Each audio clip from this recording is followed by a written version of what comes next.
There was a house in Lagos that everyone in the neighborhood admired. It was grand and beautiful, with tall gates, lush green grass, and a driveway so immaculate it seemed as if no car had ever parked there. This house belonged to Dale and Edisua, a couple everyone thought had the perfect life. Dale was a tech genius, always immersed in his work, tinkering with gadgets and solving problems in his sleek office. Edisua was a creative woman, renowned for her talent in home decor. She had earned a reputation as the Queen of Style, and her work was in high demand from wealthy clients. Inside the house, everything appeared peaceful. Their baby boy Ty was only 6 months old, a chubby little thing with a smile that could light up a room. Adesua adored him. She spent most of her days in the nursery playing with him, talking to him, and singing songs. Ty loved when his mom sang. Every time she did, he would kick his little legs and giggle as if it was the funniest thing in the world. Then there was Bruno, their German shepherd. Bruno wasn't just a pet, he was family. Adeshua lovingly referred to him as Ty's big brother. Bruno was protective, always staying close to the baby. Whenever Adesua took Ty outside for a walk, Bruno trotted beside them like a proud guardian. It was as if Bruno understood that Ty was special and needed protecting, but not everything in that house was as perfect as it seemed. One morning, like every other, Adesua woke up early, as usual, to check on Ty. She walked into the nursery, expecting to see her little boy sleeping peacefully in his crib, but the crib was empty. For a moment she froze. Her heart started racing. In a panic she screamed, running out of the room. Ty is not in his crib, she cried. Dale, still groggy, emerged from their bedroom, confused. What are you talking about? He asked, rubbing his eyes. I said Ty is not in his crib, Adesua repeated, her voice trembling. He's gone. Hurried past her, heading straight to the nursery. He looked around, but there was no sign of the baby. The blankets in the crib were messy, as though Ty had been taken out in a hurry. Adesua grabbed her phone and dialed the housekeeper, Auntie Joy. Her voice quivered as she asked, Have you seen Ty? Did you take him this morning? No, Ma, Auntie Joy replied, her voice calm. I haven't entered the nursery today. Adesua hung up, her hands shaking as she began to cry. Where is my baby? She wailed. Aud tried to stay calm. Let's check the CCTV footage, he suggested, guiding her toward the security room. He opened the laptop that showed live footage from all the cameras around the house. Adesua watched, her eyes locked on the screen, as Aod clicked through the videos from the night before. Then she shouted, pointing at the screen. There, look, she cried. The footage showed Bruno pacing outside the nursery door in the early hours of the morning. A little later, the door opened and Bruno walked inside. Moments later, he came back out, carrying something in his mouth. It was Ty. Adesua gasped. No, this can't be happening, she cried out, her voice shaking. Do something. Bruno has taken Ty. Dale stared at the screen, his face pale. This doesn't make sense, he muttered. Bruno would never hurt him. He loves Ty. But where is he taking him? Adesua demanded, grabbing Aod by the arm. We need to find them. Within minutes, Aod Dale had called the security guard at the gate. Have you seen Bruno this morning? He asked, his voice firm. Yes, sir, the guard replied. I saw him run out of the gate around 4 a.m. Aod's anger flared. You thought I let him out, he shouted. Why would I let him take the baby? The guard stammered. I didn't know the baby was with him. Adesua could no longer hold back her tears. My baby is out there somewhere, she cried. What if something happens to him? What if he gets hurt? Aod wrapped his arms around her, trying to calm her down. Nothing will happen to Ty, he said firmly. We'll find him. I'll call the neighbors and the police. Soon the entire neighborhood was buzzing with news of the missing baby. People poured out of their homes, some still in pajamas, others dressed for work. Everyone wanted to help. Bruno was well known in the area, a friendly dog who often followed Adeswa and Tai during their morning walks. No one could believe that he would take the baby and run off. Maybe he's hiding somewhere in the estate, one neighbor suggested.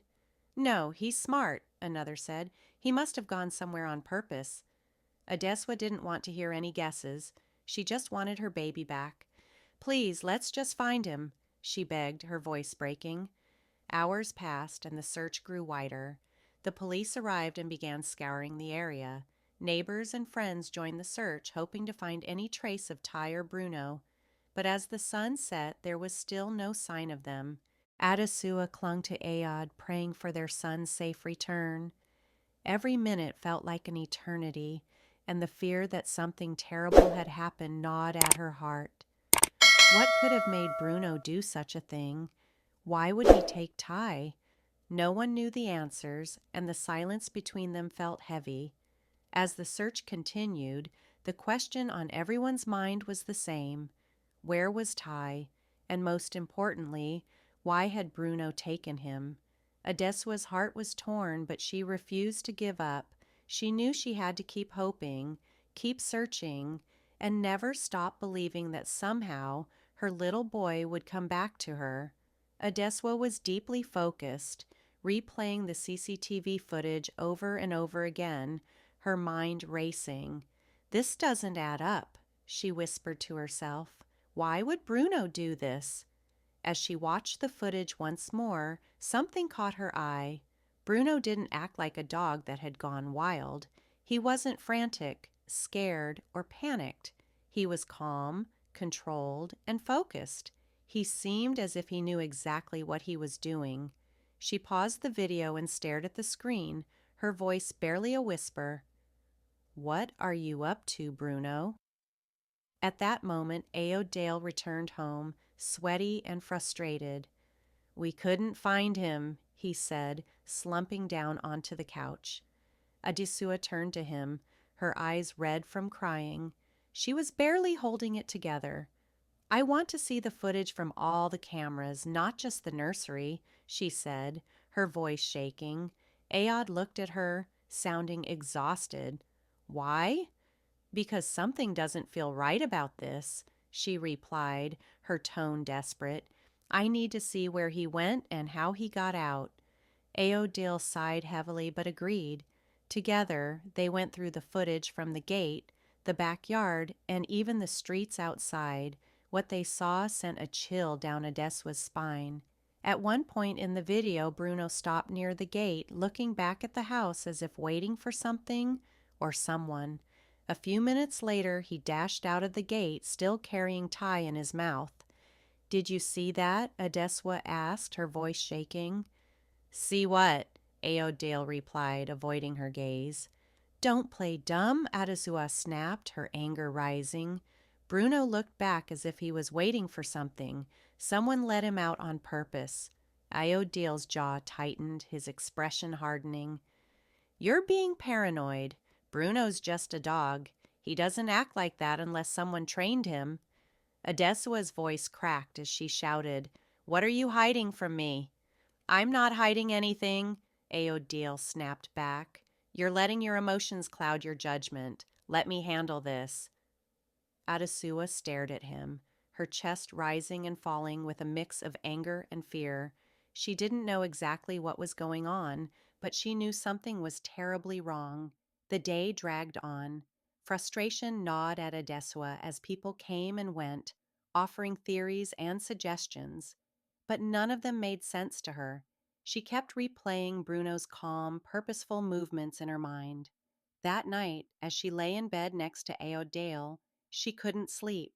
She stared at the ceiling, unable to shake the unsettling thoughts that consumed her. "Aodale," she whispered in the dark. He mumbled back, half asleep. What if Bruno isn't the problem?" Adeswa asked, her voice tense. "What if someone made him do it?" There was a long pause before Aodale answered, his voice thick with sleep. "Go to sleep, Adeswa. You're overthinking this." But Adeswa couldn't shake the feeling. He was hiding something. He knew more than he was letting on. The rest of the night passed in restless tossing and turning. Every time she closed her eyes, she saw Ty's empty crib. She saw Bruno running through the gate, her baby in his mouth. Her heart raced and her thoughts cycled back to the CCTV footage. Why did Bruno act so calm? Why did he stop and look back before running out? None of it made sense. The next morning, Adesua was up before the sun. She paced the living room, anxiety eating at her. Aodale was still asleep, but Adesua couldn't wait anymore. She picked up her phone and called the neighbors once again, asking if they had seen Bruno or Ty. Adesua, calm down, one of the neighbors said gently. We'll find him. Dogs don't just disappear, especially not one as smart as Bruno. But Adesua couldn't calm down. How could she when her baby was missing? When Aodale finally came downstairs, he looked tired and stressed. Any news? He asked, rubbing his forehead. No, Adesua replied sharply. And you would know that if you weren't sleeping while our baby is out there. I wasn't sleeping, Aodale replied defensively. I was thinking, Adesua snapped. What is there to think about? We need to do something, Aodale. We need to find them. We're doing everything we can, he said, trying to stay calm. The police are searching. The neighbors are helping. What else do you want me to do? I want you to care, Adesua yelled, her voice breaking. I want you to act like you care. Breaking, of course I care, Aodale shouted back. Do you think I don't care about Ty? He's my son, too. Adesua glared at him, tears streaming down her face. The pain in her eyes was unmistakable. After a long, tense pause, she quietly said, Then start acting like it. The tension between them hung thick in the air, heavy and suffocating, but there was no time for further argument. Just then, the doorbell rang. Aodale stood up quickly to answer it. The officers had arrived. Good morning, sir, one of them said. We've been searching the area, but so far we haven't found anything. We'll need more information to help us track the dog. What kind of information? Adesua asked, stepping forward, her voice trembling. Does the dog have any favorite places? Somewhere he might go if he's scared or trying to hide? The officer inquired. Adesua shook her head. Bruno isn't hiding. He's doing something. I don't know what, but he's not scared. He took Ty on purpose. The officer looked confused. Dogs don't usually act on purpose. They follow instincts. Adesua's voice hardened. Bruno isn't like other dogs. He's smart, too. Something is wrong here. I can feel it. Aodale interjected. Bruno usually follows Adesua and Ty on their morning walks. He might have gone somewhere familiar from those walks. Have you checked the park nearby? Yes, sir, the officer replied. We've also checked the streets and some of the houses. No sign of him yet, but we'll keep looking. Adesua's voice trembled as she begged, Please, don't stop looking. My baby Ty, I just need him back. The officer nodded sympathetically. We'll do our best, ma'am. Just try to stay strong. As the officers left, Adesua turned to Aodale. This isn't enough, she said, her voice filled with frustration. We can't just sit here waiting for someone else to find him. We need to go out there and look, too. Aodale shook his head. I'll join the search team again. You stay here in case someone finds them and brings them back. Adesua was shaking her head vehemently. No, I can't just sit here. I'll go crazy. Adesua, listen to me, Aodale said firmly. If you're out there and someone finds Ty, how will we know? You need to stay by the phone. Adesua hated that he made sense, but deep down, she knew he was right. Fine, she muttered, frustration lacing her words. But you better find him, Aodale. I swear, if anything happens to my baby... She didn't finish the sentence, her voice cracking with emotion. Aodale nodded silently and rejoined the search. Adesua remained behind, pacing the living room like a trapped animal, her mind racing. Every time the phone rang, her heart jumped, but it was never the news she longed to hear. Hours passed, and she couldn't shake the fear that something terrible was happening to her son. Around noon, the private investigator she had hired the day before called her. His name was Mr. Aid, and his calm, professional voice usually helped soothe her nerves, but today, no words could ease her growing dread. "Mrs. Adeswa," Mr. Aid said, his voice even but tinged with concern. "I've been reviewing the CCTV footage you sent me. Something doesn't add up." "What do you mean?" Adeswa asked, gripping the phone tightly, her voice laced with anxiety. "Bruno's behavior. It's not random," Mr. Aid continued. "It's almost as if he was following instructions." Adeswa's stomach twisted with unease. "Instructions? From who?" "I don't know yet," Mr. Aid admitted. "But there's more. The footage from the gate, there's a gap.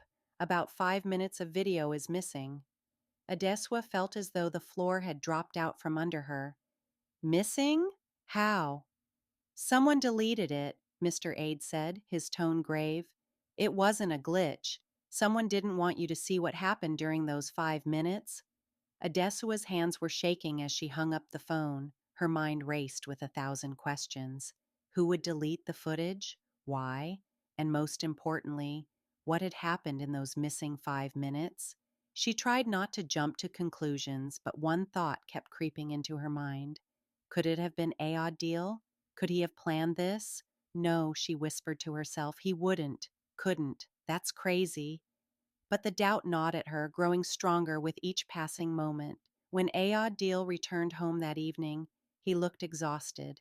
His shirt was damp with sweat, and his shoes were caked with dirt. "Any luck?" Adeswa asked, her voice sharp, desperate for an answer. "No," Ayodele said, slumping onto the couch, his face drawn with exhaustion. "We checked the park, the streets, even some alleys. Nothing." Adeswa stared at him, her eyes cold and searching. "You didn't find anything, or you didn't want to find anything?" Ayodele frowned, his brows furrowing in confusion. "What's that supposed to mean?" "Tell me, Ayodele," Adeswa said, her voice rising. "Because I just spoke to Mr. Assistant. He told me there's missing footage from the gate. Someone deleted it. Do you know anything about that?" Ayodele's face went blank for a moment. Then he shook his head. I don't know anything about that." "You're lying." Adeswa's voice was sharp with accusation. "I can see it on your face. You're hiding something." "I'm not hiding anything," Ayodele shouted, his voice desperate. "Why would I hide anything when my son is missing?" "That's what I want to know," Adeswa yelled back. "Why does it feel like you're not as worried as you should be? Why does it feel like you're more interested in covering your tracks than finding Ty?" "Adeswa, stop!" Ayodele's voice was firm, but laced with a hint of desperation. "You're stressed, and you're not thinking straight. I want Ty back just as much as you do." "Then prove it," Adeswa shot back. "Tell me the truth, Ayodele. Tell me what you know." "There's nothing to tell," Ayodele said, his tone colder now. "You're letting your imagination run wild." Adeswa's chest tightened, the weight of doubt crushing her. She wanted to believe him, but something about the way he was acting, it didn't add up. He spoke so calmly, so carefully, that it made her doubt him even more. "I'm going to find out the truth," she said quietly, her voice barely above a whisper. "With or without your help." Ayodele didn't respond. He simply looked at her, his expression unreadable. That night, Adeswa stayed awake again, staring at the ceiling. She thought about Ty, about Bruno, about the missing footage. Her heart ached with worry, but her mind burned with anger. Whatever was going on, she was determined to uncover it, no matter what it took. Adeswa wasn't the type of woman to sit around and wait for answers. When something didn't feel right, she couldn't just let it go.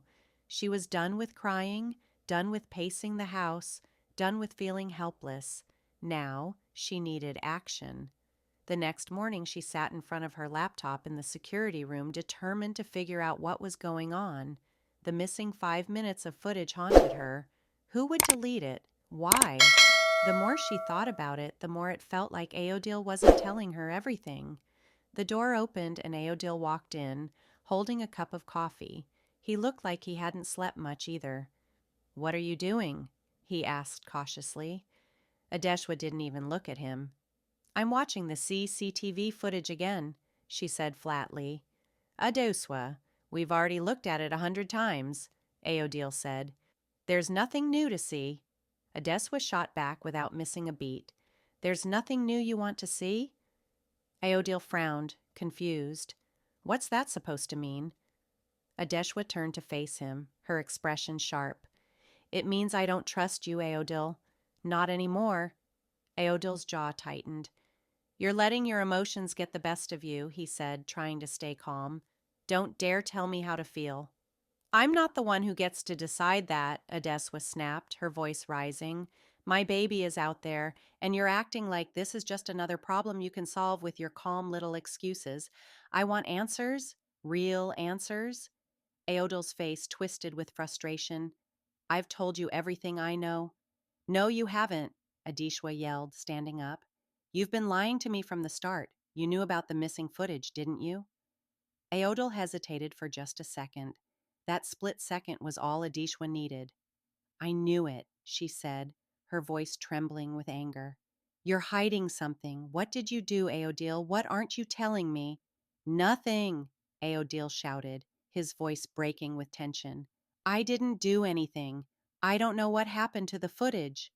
"Then who does?" Adeswa demanded, her eyes blazing with frustration. Aodil's voice cracked. "I don't know," he said, his tone softer now, filled with desperation. "I'm trying to find Ty just like you are. Why would I do anything to hurt him?" Adeswa narrowed her eyes, unwilling to give him the benefit of the doubt. "I don't know," she said coldly, "but until I find out the truth, I can't trust you." The room fell silent, thick with tension. Aodil looked like he wanted to argue, but he didn't. He just stared at her, his face a mixture of anger and hurt. Finally, without a word, he turned and walked out of the room. Adesua's chest tightened. She didn't want to fight with Aodil, but her gut told her something was wrong. She couldn't ignore that. She wasn't going to stop until she figured it out. Later that day, Mr. Ade called again. His voice was as calm as always, but there was an edge of urgency that made Adeswa sit up straighter. "Mrs. Adeswa," he said, "I've been digging into the security system at your house. The missing footage wasn't deleted by accident. Someone logged in and removed it." Adeswa's heart sank. "Who?" she asked, her voice barely above a whisper. Mr. Ade's tone grew more serious. "That's the problem," he said. "The system doesn't show who logged in, but whoever it was had access to the main account." Adesua clenched her fists. "And who has access to the main account?" "I believe only you and your husband have access," Mr. Ade said carefully. Adesua closed her eyes, her mind spinning. She wanted to scream, to cry, but more than anything, she wanted answers. "Thank you, Mr. Ade," she said quietly before hanging up. That evening, Adesua confronted Aodil again. He was sitting in the living room scrolling through his phone when she walked in. "We need to talk," she said, her voice cold, emotionless. Aodil sighed and put down his phone, looking up at her. "What now?" he asked. Adeswa took a deep breath, her voice steady but unwavering. "We both know something isn't right, and I'm not leaving this room until I get the truth. Here's the revised version, expanded by 50% and formatted for clarity and flow." His phone. "What now?" "I just spoke to Mr. Ade," she said, crossing her arms. "He says the footage was deleted by someone with access to the main account. That means it was either you or me." Aodil raised an eyebrow. "I think it was me." "Who else could it be?" Adeswa shot back. "I didn't delete anything, so that leaves you." Adeswa paused, her voice shaking. "Listen to yourself, Aodil," she said, standing up. "Why would I delete the footage? What would I gain from that?" "I don't know." Adeswa said, her voice quivering. "But the fact that you're so calm about this makes me think you're hiding something. Why aren't you panicking? Our baby is missing, and you're acting like this is some kind of game." "This isn't a game," Aodil shouted. "I'm trying to stay calm because losing my mind won't bring Ty back." "Then tell me the truth," Adeswa yelled, her eyes brimming with tears. "What are you not telling me?" "I've told you everything I know," Aodil yelled back. "You're the one seeing things that aren't there." Adeshwa's chest tightened with frustration, but she refused to let the tears fall. "If you won't tell me the truth, I'll find it myself," she said, her voice low but firm. "Fine," Aodil said, throwing up his hands in defeat. "Go ahead. Do whatever you want, but don't blame me when you find nothing." Adeswa stared at him, her heart pounding in anger, but she didn't say anything. She simply turned and walked away. That night, Adeswa couldn't sleep. Her mind was racing with everything Mr. Ade had told her. If Aodil had deleted the footage, why would he do that? And if he didn't, then who did? She couldn't ignore it any longer. She got out of bed and went straight to the security room. She needed to see the footage again. Maybe there was something she had missed the first time. As she watched the video, something strange caught her eye. In one clip, Bruno was walking toward the gate, but then he stopped and looked back at the house. It was almost as if he was waiting for someone. "Who are you waiting for, Bruno?" Adesua whispered to herself, barely able to breathe. She rewound the video and watched it again. This time she noticed something else. A shadow moved in the corner of the screen near the side of the house. It was faint, but it was there. Adesua paused the video and leaned closer to the screen, her heart pounding in her chest. Was it Aodil, or was it someone else? She needed answers, and she needed them now. The next morning, Adeshwa called Mr. Ade again. "I need you to look at something," she said, her voice trembling with urgency. "There's a shadow in the footage. Can you enhance it?" "I'll see what I can do," Mr. Ade replied. Adeshwa sent him the clip and waited anxiously for his response. Every minute felt like an hour as she stared at her phone, willing it to ring. Finally, it did. "Mrs. Adeshwa," Mr. Ade's calm voice came through. "I've enhanced the footage, but the shadow isn't clear enough to identify who it is. However, it's definitely a person." Adeshwa's stomach turned. "So someone was there?" she asked, her voice barely above a whisper. "Yes," Mr. Ade confirmed. "Someone was there, and they were watching Bruno." A chill ran down Adeswa's spine. Whoever this person was, they knew exactly what was happening. They might even be the one who deleted the footage. "Thank you, Mr. Ade," Adeswa said, trying to steady her voice. "I'll figure out the rest." That evening, Adeswa confronted Aodil once more. She didn't want to, but she had no choice. If he wasn't going to tell her the truth, she had to force it out of him. "Aodil," she said, walking into the living room, "I need to ask you something." "What now, Adesua?" Aodil asked, sounding exhausted. "Do you know who was outside the house that night?" she asked, her voice low but firm. "What are you talking about?" Aodil frowned, clearly confused. "There was someone outside?" Adesua nodded, her voice tight with urgency. "I saw their shadow on the footage. Do you know who it was?" "No," Aodil said, his voice firm. "I don't know who it was. And I'm tired of you accusing me of things I didn't do." "I'm not accusing you," Adesua said, her tone still calm, though her hands were shaking. "I'm just asking. If you don't know, then fine. But if you do, and you're lying to me, I will find out." "I'm done with this, Adesua," Aodil said, standing up abruptly. "Believe whatever you want, but don't drag me into your conspiracy theories." Adesua watched him walk away, her heart heavy with a mix of anger and sadness. She didn't know what to believe anymore. Adesua sat in the living room, her arms crossed tightly over her chest. It was the middle of the day, but the house felt dark and heavy, like the weight of the world was closing in around her. She hadn't spoken to Aodil since their last argument. He had left the house earlier that morning, muttering something about joining the search again, but she didn't believe him. Not anymore. Her phone buzzed on the coffee table, snapping her out of her thoughts. She snatched it up, her heart racing. It was Mr. Assistant Mrs. Adesya. His calm voice came through the line. "I've got something new for you." "What is it?" she asked quickly, her grip tightening on the phone.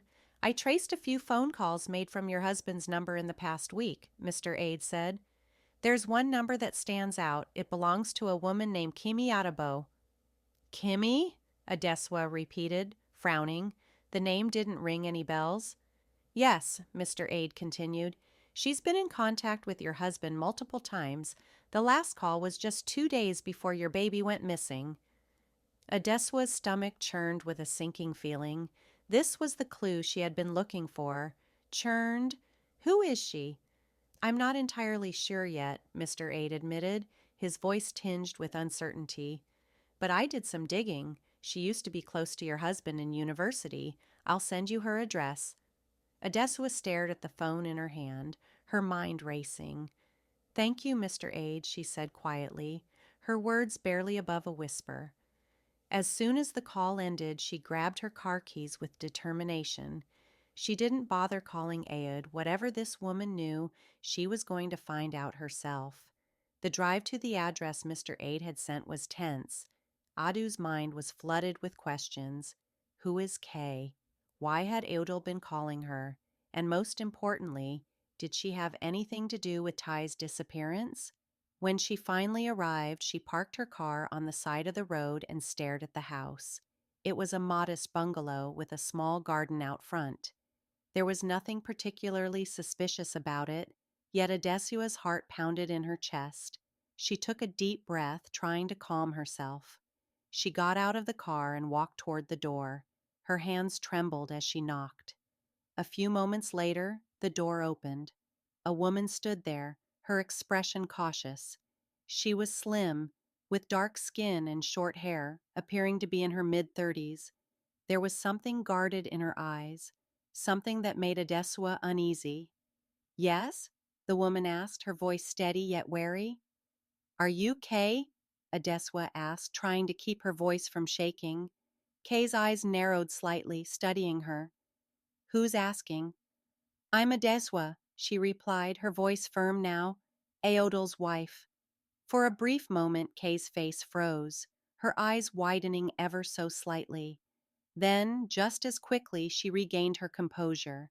Stepping outside, she closed the door behind her with deliberate care. "What are you doing here?" Kay's tone was sharp, like a challenge. "I want to know why my husband has been calling you," Adeswa said, her voice steady but filled with determination. "And I want to know what you have to do with my missing son." Kay's eyes widened in surprise. "Your son is missing?" she asked, her voice soft, genuine even. "Don't play dumb," Adeswa snapped, her patience wearing thin. "I know Aod has been talking to you. I know the two of you have history. So tell me the truth. What's going on?" Kay folded her arms, leaning casually against the door. There was a hint of a smirk on her lips. "You don't know anything, do you?" she said, her voice laced with a slight sarcasm. "Then explain it to me," Adeswa demanded, her frustration growing. Kay let out a small sigh, as if she were preparing to speak some hard truth. "Fine," she said. "Yes, Aodil and I were close in university. Very close. But things didn't work out, and we went our separate ways. I didn't hear from him for years." She paused, her gaze shifting down to the ground. "Then, a few weeks ago, he called me out of the blue." "Why?" Adeswa asked sharply, her eyes narrowing. "Why did he reach out?" Kay hesitated for a moment, glancing up at Adeswa, a flicker of uncertainty crossing her face. "He said he needed my help," she replied quietly. Adeswa felt her heart skip a beat. "With what?" she asked, her voice tight with anxiety. Kay looked up at her, her expression now serious. "He told me that your baby might be mine," she said, her words hanging heavy in the air. Adasua's breath caught in her throat. For a moment, she couldn't speak. "What did you just say?" she whispered, her voice trembling. Kay's voice was calm but firm as she continued. "He told me that he and I had a child years ago, and that the baby was taken from me. He said Ty looks exactly like that baby." Adeswa stared at her, her heart pounding so loudly that she could barely hear anything else. "This can't be true," she thought desperately. "That's impossible," she muttered, shaking her head. "Ty is my son." Kay's expression remained steady, unflinching. "I'm just telling you what Aodil told me," she said, her tone unapologetic. Adeswa took a step back, her mind spinning. Was this true? Could it possibly be true? The thought was too overwhelming. She didn't know what to think. "You're lying," Adeswa said finally, her voice low and fierce. "This is just some story Aodil made up to cover his tracks." Kay shrugged slightly, a nonchalant gesture that made Adesua even more furious. "Believe what you want," she said, "but he came to me, not the other way around." Adesua felt a surge of anger. "If this is some kind of sick joke—" "It's not a joke," Kay interrupted, her voice cutting through Adeswa's rising fury. "I haven't even seen the baby. I don't know what he looks like. All I know is what Aodil told me." Adeswa glared at her, her chest tightening with frustration.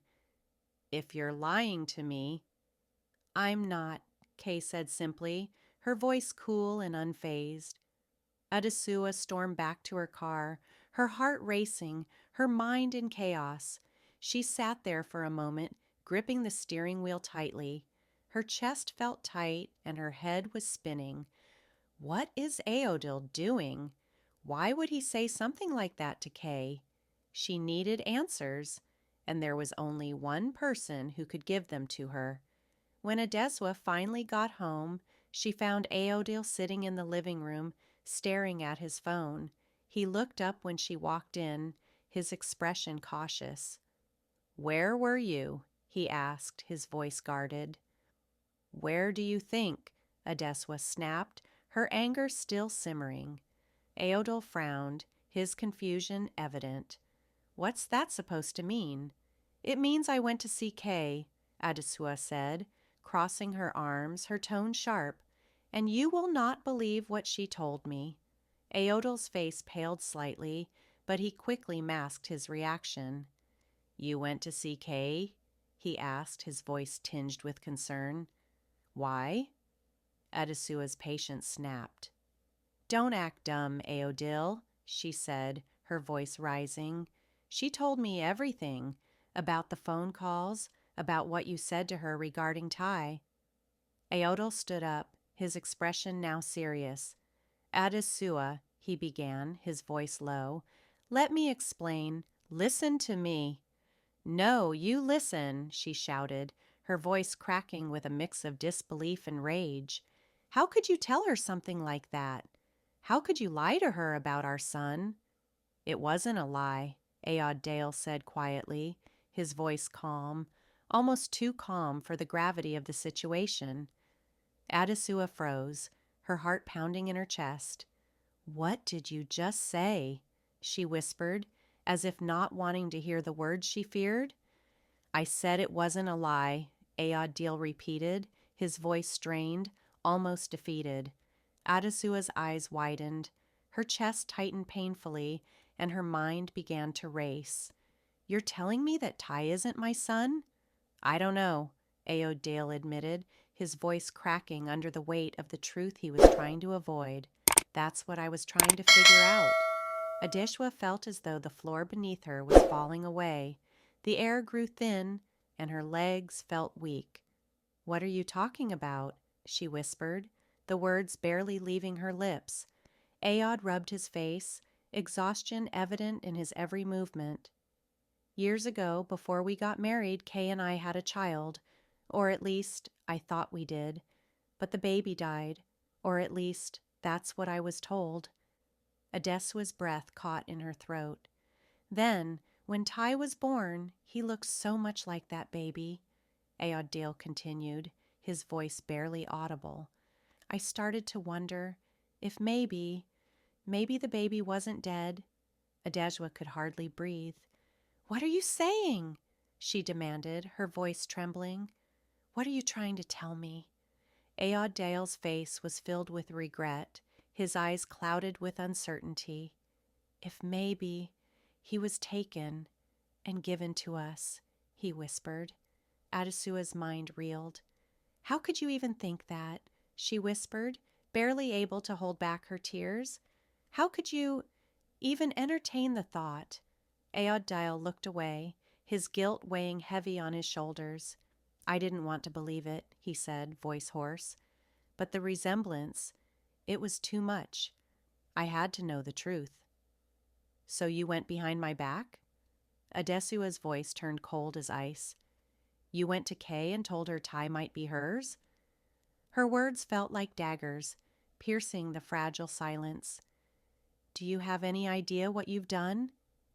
"I was trying to protect our family," Aod Dale said quietly, but his words only made Adasua's anger flare up even more. "Protect our family?" Adeswa shouted, her face turning red with fury. "You've destroyed our family." The argument raged on, each word a wound, each accusation a blow. Adeswa demanded answers, but Aod Dale could not give her the clarity she so desperately needed. Nothing he said made sense. Nothing he said could erase the betrayal she felt. The man she had trusted, the man she had loved, had torn their world apart. By the time the argument finally ended, Adesua was completely drained, both physically and emotionally. She didn't say another word to Aod Dale as she walked away, retreating to their bedroom. She lay in the dark, her thoughts spiraling out of control. Ty was her son. No matter what Aod Dale said, no matter what Kay believed, Ty was her son, and nothing would ever change that. She didn't need a DNA test to prove it. She didn't need anyone's approval to validate the bond they shared. She had carried him. She had nursed him. She had loved him from the moment he was born. But now there was a seed of doubt planted in her mind. Aod Dale's words kept echoing, and they gnawed at her relentlessly. "I don't know if Ty is ours," he had said. How could he even think that? How could he say something like that? Adeswa hated him for it. She hated that he had let Kay back into their lives. She hated how he had lied to her, how he had kept secrets from her, how he had dragged their family into this mess. But most of all, she hated that Ty was still missing. Instead of helping her find him, Aod Dale was making everything worse. The next morning, Adeswa woke up with a sense of resolve. She wasn't going to sit around while Aod Dale made a mess of everything. She would find Ty on her own. She couldn't wait any longer. She dialed Mr. Aid's number again, her voice steady, determined. "I need you to find out where Kay is right now," she said, no hesitation in her words. Mr. Aid hesitated. "Mrs. Adesua, are you sure this is a good idea? You've already confronted her once." "I don't care," Adesua cut him off, her voice rising with urgency. "She knows something. I can feel it, and I'm not sitting here another day while my baby is out there." There was a long pause on the other end, and then Mr. Aid sighed. "Give me a few hours," he said reluctantly. While she waited for Mr. Aid to call back, Adeswa kept herself busy. She went through Ty's things, his clothes, his toys, the little blanket he used to hold when he slept. Each item broke her heart a little more, but it also gave her strength.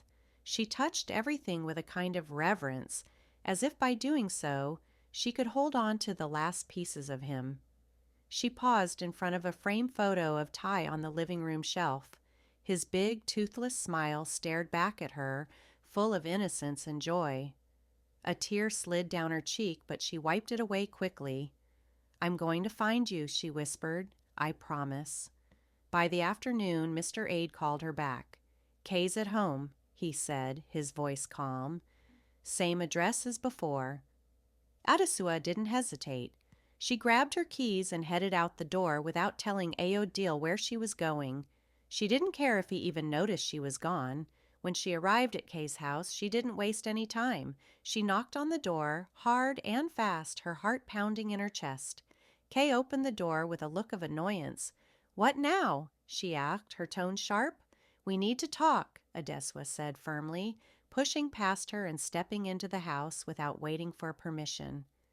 Kay folded her arms, her expression one of disbelief. "You're bold," she said, her voice dripping with sarcasm. "I'll give you that."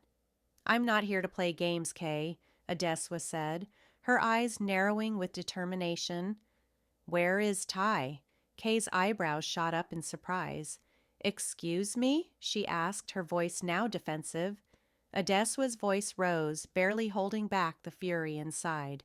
"Where is my son?" Kay's calm facade slipped for a moment.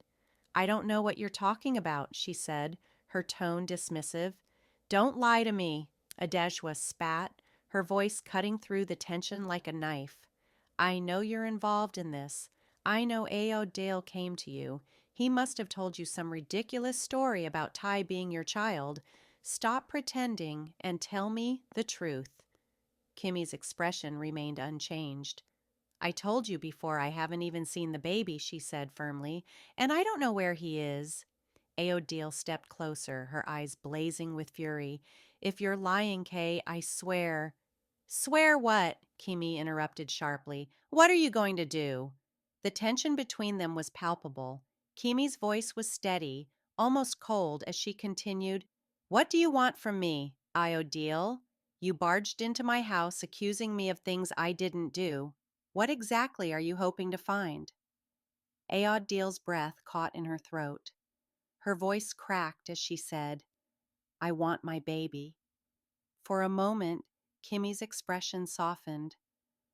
"I'm sorry," she said quietly, her words almost a whisper.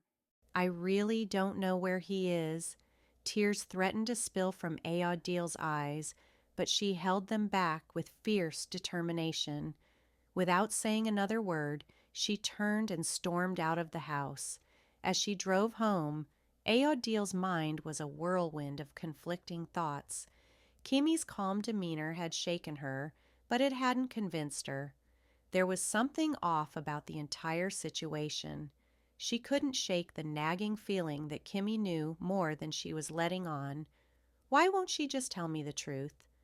When Aodil arrived home, Aodil was waiting for her, sitting stiffly on the couch, his face drawn with tension. "Where were you?" he asked, his voice strained. "None of your business," Aodil snapped back, not bothering to hide the anger in her voice.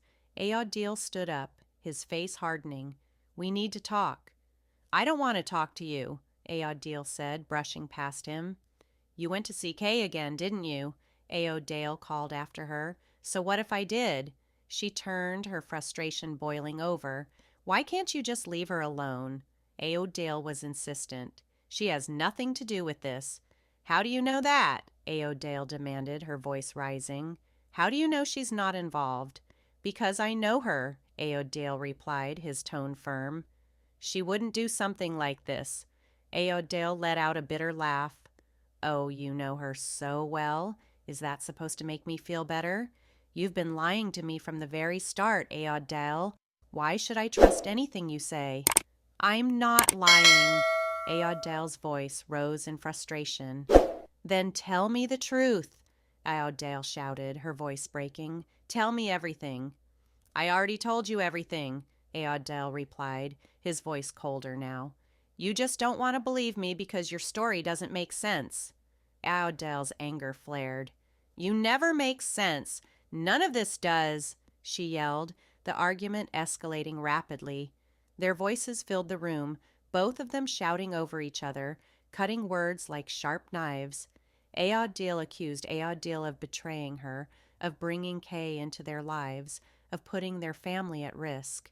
Aodil, in turn, accused her of being paranoid, of not trusting him, of making everything harder than it needed to be.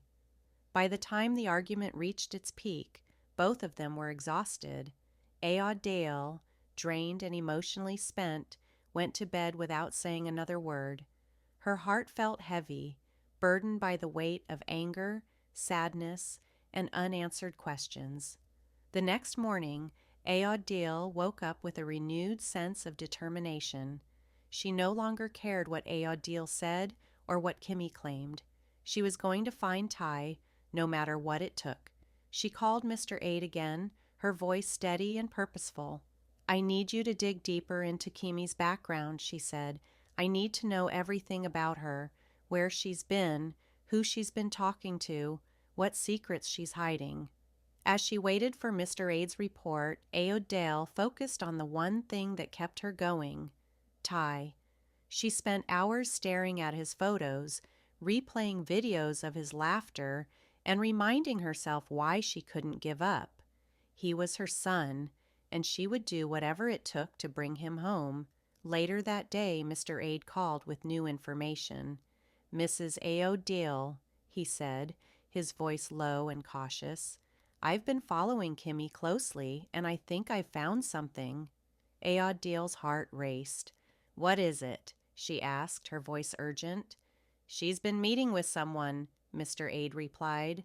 "A man. I don't know who he is yet, but they've met several times in the past week." Aodale felt a surge of anger. "Where?" she demanded. "At a park near your house," Mr. Aid answered. Aodale's mind was racing. "Find out who he is," she said firmly. "I need to know everything about him."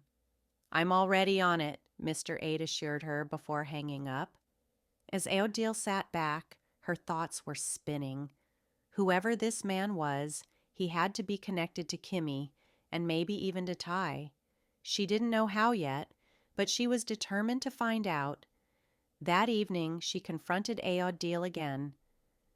"Do you know who Kimmy's been meeting with?" she asked sharply. Aodale frowned, clearly confused. "What are you talking about?" "She's been meeting with a man," Aodale pressed. "Do you know who he is?" "No," Aodale said, his brow furrowed in concern.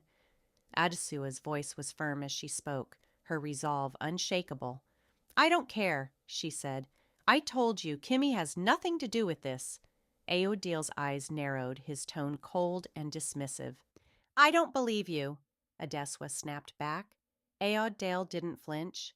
"Believe whatever you want," he replied, his voice devoid of emotion. The tension between them was suffocating.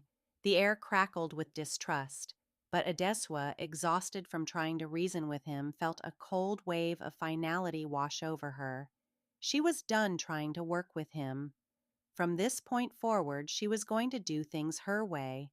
That night, sleep eluded her. Her mind was a storm of questions, doubts, and fears. Sitting alone in Ty's nursery, she stared at the empty crib, her thoughts racing. What had happened? What was she missing? She couldn't shake the feeling that time was running out. She needed answers, and fast. Her phone buzzed on the small table beside her. The vibration snapped her out of her trance. She snatched the phone up and saw Mr. Aid's name on the screen. She didn't hesitate. "What do you have?" she asked, her voice sharp, demanding answers. "Mrs. Adeswa," Mr. Aid's voice crackled through the phone, his tone cautious but urgent. "I found out who Kimmy's been meeting with." Adeswa leaned forward, gripping the phone tighter. "Who?" "A man named Fee Olin," Mr. Aid replied, his voice low. "Let's just say he's not exactly clean. He's been involved in shady dealings for years, smuggling, fraud, you name it, and he has a connection to Kay." Adajua's heart skipped a beat. "What kind of connection?" she asked, her grip tightening on the phone. "They used to work together on a few schemes back in the day," Mr. Aid explained. "It seems like they've stayed in touch. I don't have concrete proof yet, but I'm certain he's involved in whatever's going on." Adesua's stomach churned. Her mind raced. "Do you know where I can find him?" she asked urgently. "Yes," Mr. Aid replied. "I've been tracking his movements. He's been staying at an old warehouse on the outskirts of the city. Kimmy's met with him there a few times." Adeswa inhaled sharply. She didn't waste a second. "Send me the address," she said firmly. "Mrs. Adeswa," Mr. Aid said cautiously, Are you sure you want to go there? It could be dangerous." "I don't care," she replied, her voice unwavering. "I need to find my son." By the time the sun began to rise, Adeswa was already on the road, her mind focused, her heart heavy with determination. She didn't tell Aodil where she was going. She knew he wouldn't understand, and she certainly didn't trust him to help her. She couldn't afford to have him slow her down. When she arrived at the warehouse, she parked her car a safe distance away and approached on foot. The building was old, decrepit, and covered in graffiti. Broken windows and rusted metal added to the sense of decay. It was exactly the kind of place where bad things happened, and Adeswa could feel the weight of that truth pressing on her chest. Her heart pounded as she moved closer, careful not to make a sound. She crept to the door, her breath shallow, her thoughts frantic. Through a crack in the door, she peered inside. There were two people. One was Kay, pacing back and forth, her face tense with anxiety. The other was a tall man with a shaved head, Fiolin. Adesua's breath caught in her throat. She stayed hidden, listening to their conversation. "We need to end this." Kay's voice was strained, her words clipped. "It's gone too far." "You're the one who wanted to play this game." Fee's voice was cold, unfeeling. "Don't back out now." "I didn't think it would get this messy," Kay snapped, her voice trembling. "The baby is innocent, Fee. We can't keep him here." Adeswa's heart nearly stopped. Her son, Ty, was here. He was here, and they were talking like he was some kind of bargaining chip. Fee let out a bitter laugh. "Innocent?" he sneered. "Do you think anyone in this world is innocent? Stop pretending you care, Kimmy. You knew what this was from the start." Kay shook her head, tears brimming in her eyes. "I wanted to know the truth," she whispered, her voice cracking. "That's all I wanted. I didn't sign up for this." "Well, it's too late now," Fee retorted, his tone hard. "The money's already on the table. We finish the job or we both go down." Adesua's fists clenched in anger. She couldn't stay hidden any longer. She had to act. She couldn't let this continue. With a quick, decisive motion, she pushed the door open and stepped into the warehouse. Her voice rang out, loud and steady. "Where is my son?" she demanded. Both Kay and Fee spun around, their faces filled with shock and surprise. "What are you doing here?" Kay asked, her voice wide with disbelief. "I should be asking you that," Adeswa shot back, taking a step closer. "Where is Ty?" Fee's lips twisted into a smirk. "Well, well, well. The mother shows up. How brave." Adeswa's eyes narrowed, her voice filled with fury. "Don't play games with me, Fee. I know you have him. I heard everything." Fee raised an eyebrow. "And what are you going to do about it?" he sneered. "You're alone. This isn't your playground." Adeswa ignored him, her focus entirely on Kay. "You said you cared about Ty," she said, her voice softer, more pleading. "If that's true, then help me. Tell me where he is." Kay hesitated, her eyes flicking nervously between Adeswa and Fee. For a moment she seemed torn, but then Fee stepped forward, his expression hardening. "Don't listen to her," he growled. "She's just trying to manipulate you." "No, I'm not," Adeswa shot back, her voice shaking with emotion. "I'm a mother, Kay. I just want my child back. Please, help me." Kay took a shaky breath. Her eyes flicked back and forth between Adeswa and Fee, her resolve beginning to crack. Finally, she took a step back, her voice barely a whisper. "I'm sorry," Kay said, her voice trembling. "I can't do this anymore." "What are you doing?" Fee roared, his anger flaring. "It's not over, Kimmy. You can't just walk away." But Kay shook her head, her voice breaking. "It's over, Fee," she said softly. "I can't be part of this anymore."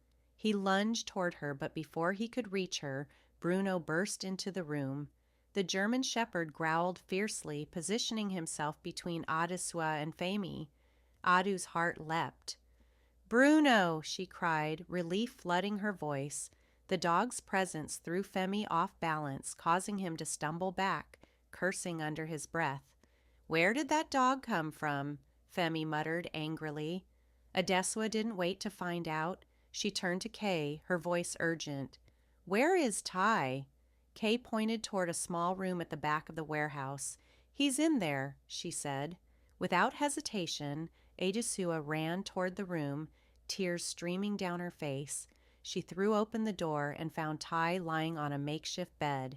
He looked so small and fragile, but thankfully unharmed. She scooped him up, holding him close to her chest. It's okay, baby, she whispered, her voice trembling. Mommy's here. Behind her, Bruno growled again, keeping Femi at bay. Kay stepped forward, her hands shaking with anxiety. Take him and go, she said, urgency in her voice. I'll handle Femi. Adesua's eyes were filled with concern, but she nodded. What about you? She asked, her voice desperate. Don't worry about me, Kay replied, her tone resolute. Just go. Adesua clutched Ty tightly, backing out of the room. Bruno followed closely behind her, standing guard. As she stepped outside, she heard Femi shouting, but she didn't dare to look back. All that mattered was that she had Ty and he was safe. When she arrived home, Aodiel was waiting for her.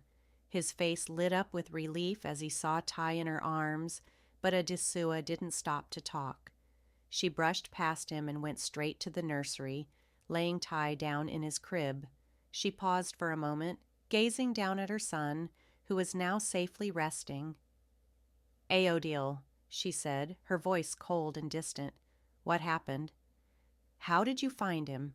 Adesua turned to face him. Her expression was hard, her eyes narrowed. I found him because I didn't wait for you, she said, her voice thick with emotion. I found him because I stopped listening to your lies. Adesua, Iodiel started, but she cut him off sharply. You don't get to explain, she said firmly. Not anymore. Aodiel stood there, looking like he wanted to argue, but he remained silent, defeated. Adesua took a deep breath, her eyes welling with tears. Ty is safe now, and that's all that matters. But you and I, we're done. Her voice broke slightly as she spoke, but she held her ground. I can't trust you, and without trust there's nothing left. Aodiel's face fell. Adesua, please, he pleaded. I mean it, she said firmly. This is over. Adesua turned back to Ty, stroking his tiny hand gently. A wave of exhaustion hit her as she gazed down at her son, but there was also relief. She had fought harder than she ever thought possible, and she had won. But as she looked at Ty, a lingering feeling gnawed at her. This wasn't the end. Adesua sat in the nursery watching Ty sleep peacefully in his crib. His tiny chest rose and fell with each breath. For the first time in what felt like forever, she allowed herself to smile. She had her son back. Nothing else mattered, but deep down she knew it wasn't over. She could hear Iodiel pacing outside the room. He had been quiet ever since she came home with Ty, but Adesua could feel his presence like a shadow hanging over her. The door creaked open slowly, and Aodiel stepped inside. Adesua, he said softly, his voice full of hesitation. She didn't turn to look at him. What do you want? She asked, her tone sharp. I just want to talk, he replied, his voice shaky with uncertainty. Adesua let out a bitter laugh. Now you want to talk? After everything? I know I messed up, Aodiel said, his voice trembling. But I'm still Ty's father. I deserve to know what happened. Adesua stood up slowly and turned to face him. Her voice was cold as she spoke. You want to know what happened? She asked. Fine, I'll tell you. I found our son because I stopped waiting for you to act. I found him because I trusted my instincts, not your lies. Lies? Aodiel repeated, looking hurt. What do you mean, lies? Yes, lies, Adesua snapped, her frustration boiling over. You lied to me about Kay. You lied to me about the footage. You lied to me about everything. And for what? To protect yourself? I wasn't trying to protect myself, Aodiel protested. I was trying to protect us, our family. Adeswa shook her head, a bitter laugh escaping her lips. Don't you dare use the word family. If you cared about this family, you wouldn't have dragged Kay into our lives. You wouldn't have doubted me. You wouldn't have doubted Ty. I didn't doubt him, Aodiel said, his voice rising in frustration. Adeswa's eyes burned with anger. Then why did you go to Kay? Why did you let her believe Ty might be hers? Aodiel stood there, his expression torn, his silence screaming his defeat. There was no excuse, no answer that could make things right now, and as Adeswa stared at him, she realized that this was the final end, the end of all the lies, the end of any hope for reconciliation. Do you have any idea how much damage you've caused? Aoil looked down at the floor, his hands tightly clenched into fists. I made a mistake, he said quietly, his voice barely audible. Adeswa repeated his words, but this time her voice was filled with anger. A mistake? A mistake is forgetting an anniversary. A mistake is burning dinner. What you did wasn't a mistake, Aoil. It was betrayal. The room fell silent. Aoil, head down, slowly raised his eyes to meet hers. Guilt was written all over his face. I didn't know what else to do, he confessed, his voice thick with remorse. When I saw Ty, I couldn't stop thinking about the baby I lost with Kai. They looked so alike. I thought. Thought what? Adeswa cut in, her voice trembling with hurt and fury. I thought maybe he wasn't ours, Aoil admitted, his voice shaky. I thought someone had lied to us, switched the babies. I couldn't get it out of my head. Adeswa stood there staring at him, her chest tightening with disbelief. So, instead of talking to me, instead of trusting me, you went behind my back, she asked, her voice trembling with frustration. You let your doubts ruin everything we built. I didn't want to hurt you, Aoil said softly, his eyes pleading. I just wanted to know the truth. Well, now you know, Adeswa said coldly. Ty is ours. He always was, and you nearly lost him because you couldn't trust me. Aoil stepped forward, his eyes filled with desperation. Adeswa, I'm sorry. I know I messed up, but I want to fix this. Please give me another chance. Adeswa laughed bitterly, but it wasn't a sound of joy. Another chance? She asked, her voice thick with sarcasm. Aoil, this isn't a broken plate you can glue back together. You broke my trust. You broke our family, and I don't think I can forgive you for that. Don't say that. Aoil's voice broke, his heart in his eyes. We can get through this. We can be a family again. A family, Adeswa repeated, shaking her head slowly. You don't even know what that means. A family is built on trust, Aoil, and you destroyed ours. Aoil looked like he wanted to argue, but he couldn't find the words. Instead, he sank into the chair by the crib, his head in his hands, defeated. I don't know what to do, he murmured quietly. Adeswa stood there for a moment, her arms crossed tightly over her chest. She stared at him, her eyes hard but filled with sadness. What you do next is up to you, she said, her voice steady, though her heart was breaking. But as far as I'm concerned, I'm done waiting for you to figure it out. Without another word, she turned and walked out of the room, leaving Aoil alone with his thoughts. In the days that followed, Adishwa poured all her energy into taking care of Ty. She barely spoke to Aoil, and when she did, it was only about the baby. Their conversations were cold, distant, like they were strangers living under the same roof. Meanwhile, Aoil tried to make amends. He called Mr. Aid to thank him for his help, but the private investigator made it clear that he had only worked with Adishwa. If you really want to fix things, Mr. Aid said, his voice firm, you need to start by being honest with her. Aoil took the advice to heart. One evening, as Adishwa was feeding Ty, Aoil approached her cautiously. Adishwa, he said softly, can we talk? Adishua didn't look up. About what? About us, Aol said quietly, his voice filled with uncertainty. There is no us, Adishua replied, her voice flat and emotionless. There can be, Aol said, his eyes pleading, if you'll just let me explain. I don't need more explanations, Adisua said, cutting him off. What I need is a partner I can trust, and you're not that person anymore. Aoil ran a hand through his hair, his frustration clear. I don't know how to fix this, he admitted, his voice heavy with regret. Maybe you can't, Adeshwa said simply, her words cutting deep. The tension between them only grew as the days passed.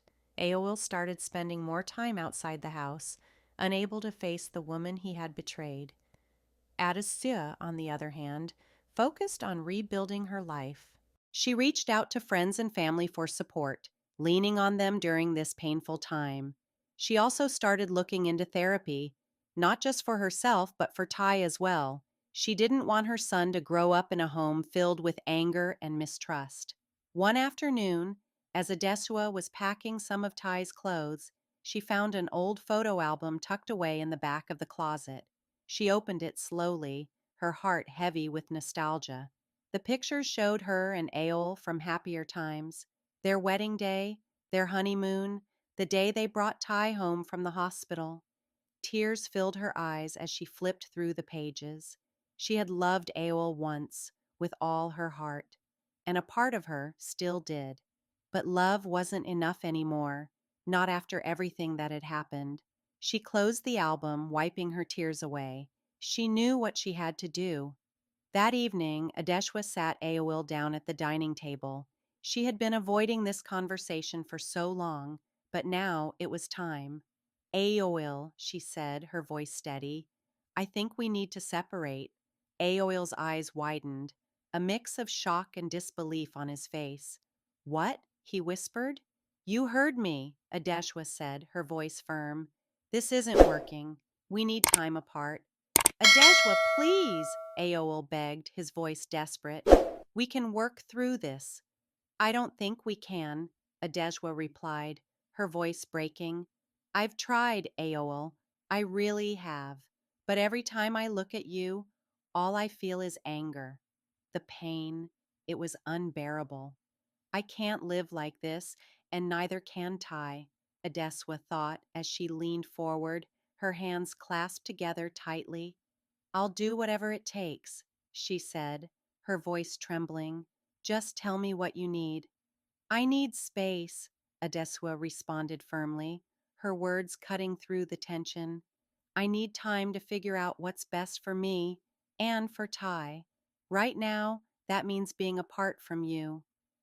Aodil stared at her, his face pale, his expression unreadable. Is this really what you want? He asked quietly, the words almost breaking her heart. It's not about what I want, she replied softly, her voice steady but full of sorrow. It's about what I need. For a moment, neither of them spoke. The silence between them was thick, heavy with the weight of their decisions. Then, Aodil nodded slowly. If this is what you need, he said, his voice deep and heavy with resignation, then I'll respect it. Adeswa felt a sharp pang of sadness pierce her heart, but she pushed it aside. She had made her decision, and she wasn't going to back down. She couldn't afford to, not for herself and not for Ty. The next morning, Aodil packed his things and left the house. Adesua stood by the window, watching as he drove away. Her heart was heavy, yet resolute. She knew she had done the right thing. Turning around, she found Ty playing on the floor with his toys. She knelt down beside him, pressing a soft kiss to his forehead. It's just us now, she whispered, her voice barely audible, but we're going to be okay. As the days turned into weeks, Adeswa focused on healing. She started therapy, spent more time with Ty, and slowly began to rebuild her life. There were moments of doubt, moments when she wondered if she was doing the right thing, but she pressed forward. She didn't know what the future held, but she was ready to face it head on. And though the pain of the past still lingered, There was one thing that gave her hope. She had her son, and that was enough. The house felt different now that Aodil had left. It wasn't the peaceful kind of quiet. No, it was heavy, almost suffocating. The silence seemed to carry with it all the things that had gone unsaid between them. Adesua tried not to dwell on it. She kept herself busy, focusing on Ty and trying to move forward. But every now and then, she would catch herself staring out the window, half expecting Aodil to walk back through the door. She shook off those thoughts. She had made her decision, and she knew it was the right one. One morning, as Adesua was feeding Ty his breakfast, her phone buzzed on the kitchen counter. She glanced at the screen and saw that it was Mr. Assistant. Her stomach tightened. The last time she had spoken to him, they had been discussing Ty. What could it be now? She picked up the phone. "Hello," Adesua said, her voice tinged with unease. "Mrs. Adesua," Mr. Ade's calm voice came through, steady and reassuring. "I thought you should know something." Adesua's heart skipped a beat. "What is it?" "It's about Fee," Mr. Ade said. "He's been arrested. The police found evidence linking him to a baby trafficking ring. It seems your case with Ty brought more attention to his activities." Adesua felt a wave of relief wash over her. "So he's finally being held accountable?" she asked, barely believing it. "Yes," Mr. Ade confirmed. "But there's more." Adesua felt her chest tighten as Mr. Ade continued. Adesua didn't know how to feel about that. Kay had played a role in taking Ty, but in the end she had helped bring him back. It was a strange mix of emotions, one that was difficult to process. "Thank you for telling me," Adesua said quietly, her voice distant. "There's one more thing," Mr. Ade added. "Fee claims that someone else was helping him. He wouldn't give a name, but he hinted at someone close to you." Adesua's chest tightened again. "Close to me? What do you mean?" she asked, her voice shaking. "I don't know," Mr. Ade admitted, "but I thought you should be aware." Adesua hung up the phone, her mind racing. Someone close to her? Who could it be? She didn't want to believe it, but after everything that had happened, nothing seemed impossible anymore. Her thoughts immediately turned to Aodil. Could he have been involved? Could his connection to Kay have been deeper than he had admitted? No, she told herself. Aodil had made mistakes, but he wouldn't do something like that, would he? That evening, Adesua sat in the living room staring at a photo of her family from happier times. In the picture, Ty was just a newborn, cradled in Yaudil's arms. They were all smiling, so full of hope for the future. A knock at the door pulled her out of her thoughts.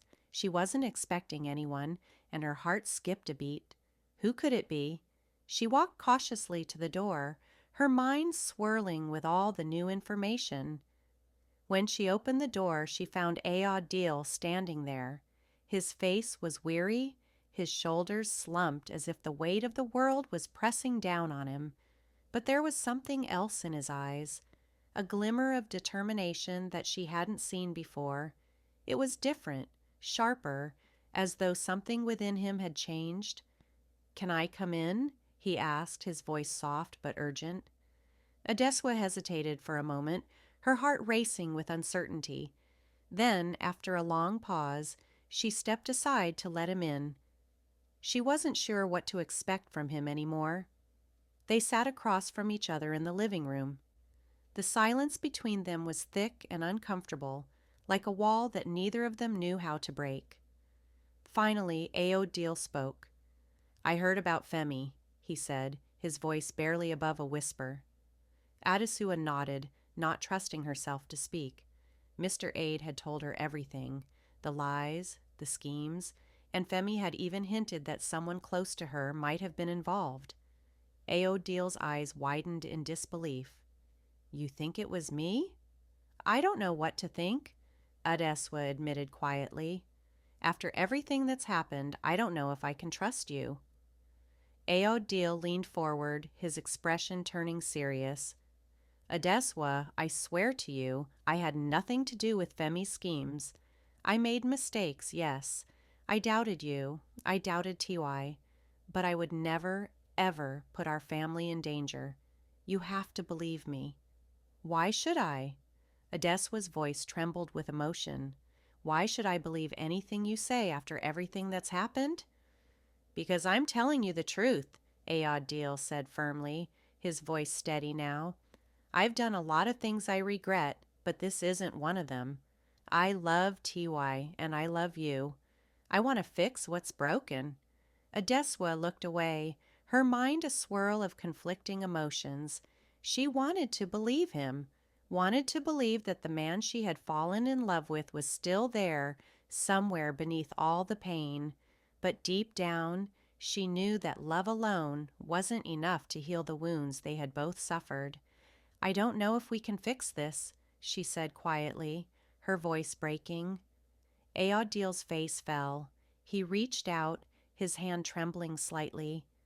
"Adesua, please, don't give up on us." "I'm not giving up," she said, shaking her head. "I'm protecting myself. I'm protecting TY." Ayodil nodded slowly, his shoulders slumping with the weight of her words. "I understand," he said quietly, "but I'm not going to stop trying. I'll prove to you that I can be the man you deserve." As Ayodil left that night, Adeswa felt a flicker of hope deep within her. Maybe, just maybe, he had really changed. Maybe there was still a chance for them. But even as she allowed herself that small glimmer of hope, doubt lingered like a shadow that refused to leave. It was a shadow that she couldn't shake, no matter how hard she tried. The next morning, Adeswa received an unexpected call from the police. They wanted her to come in for questioning. "We have more information about Femi's case," the officer said over the phone. "We think it might help you understand what happened."